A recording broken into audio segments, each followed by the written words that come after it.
মৃত্যুর আগে বারবার বলতে হবে, আল্লাহ আমার এই আত্মাটা তুমি ইল্লিনে রেখে দিও, সিজনে রেখে না। আল্লাহ আমার আত্মা যেন ইল্লিনে থাকে, সিজনে না থাকে।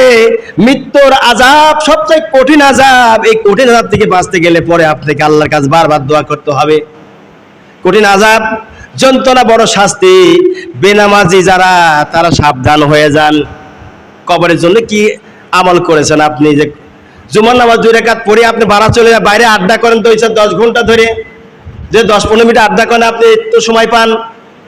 ইমামের সঙ্গে 2 রাকাত জুমার ফরজ পড়ার পর আর 4 রাকাত বাদা জুমার সুন্নাত আছে, এটা পড়বেন কখন আপনি? আপনি সাবধান হয়ে যান। আপনার বন্ধু আপনার কবরে যায় সাহায্য করবে না, আপনার মামা ভাই আপনজন সাহায্য করবে না। সাহায্য যদি করে, এই নামাজ আপনার পক্ষে সাহায্য করবে। এই যে আল্লাহু আকবার শব্দ করলেন, সুবহানাল্লাহ শব্দ করেন, যেই পরিমাণ শব্দ করছেন, যেই পরিমাণ আপনার কথা যাচ্ছে, ওই পরিমাণ আপনার পক্ষে কবরে যায় সাক্ষী দিবে। জোরে বলি সুবহানাল্লাহ। আপনি যে পরিমাণ, এই যে বলতে সুবহানাল্লাহ কোন, আলহামদুলিল্লাহ, আল্লাহু আকবার বলেন, এই যে বলতেছেন আপনি, যেই পরিমাণ যাচ্ছে আওয়াজটা, ওই পরিমাণ হোক মসজিদ, হোক গাছ, হোক জায়গা, হোক মাঠ, হোক ক্ষেত, যেখানে আপনি বলবেন ওই জায়গা ওই পরিমাণ জিকির করছেন আপনি মাঠের মধ্যে, জিকির যে পরিমাণ আওয়াজ যাচ্ছে ওই পরিমাণ আপনার পক্ষে বলবে আল্লাহ। মসজিদ ইমামের সঙ্গে বা খতিবের সঙ্গে অথবা মাঠের মধ্যে জিকির করা অবস্থায় আমি এই পর্যন্ত আওয়াজ শুনেছি, তোমার এই বান্দা তোমার নাম বলছে আল্লাহু আকবার। যারা বলেন সুবহানাল্লাহ।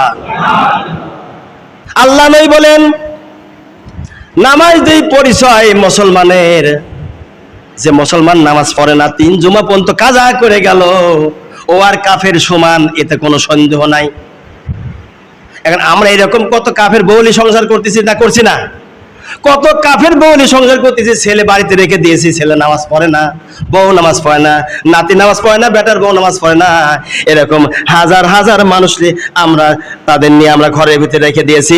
তাদের জন্য আমরা সারাদিন ধরে খাটতেছি, সারা জীবন ধরে তামাম পৃথিবীতে হাসিয়ে বেড়াচ্ছি, মাঠে ঘাটে বিভিন্ন দোকানে কাজকর্ম করতেছি, যেন টাকা পয়সা ইনকাম করে তাদের জন্য জমা রেখে যাই।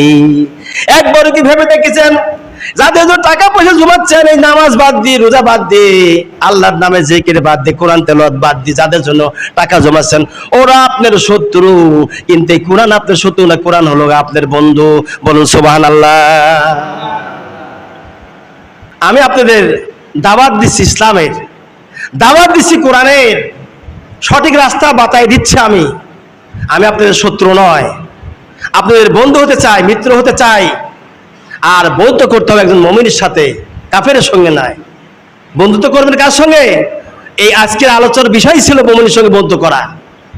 বন্ধুত্ব করা হলে মুমিনের সঙ্গে, কোনো কাফেরের সঙ্গে বন্ধু হতে পারে না। আল্লাহর কোরআনের আয়াত সূরা নিসা 4 নম্বর সূরা 5 নম্বর পারা 140 নম্বর আয়াতে কারিমা থেকে আমি তেলাওয়াত শুরু করেছি।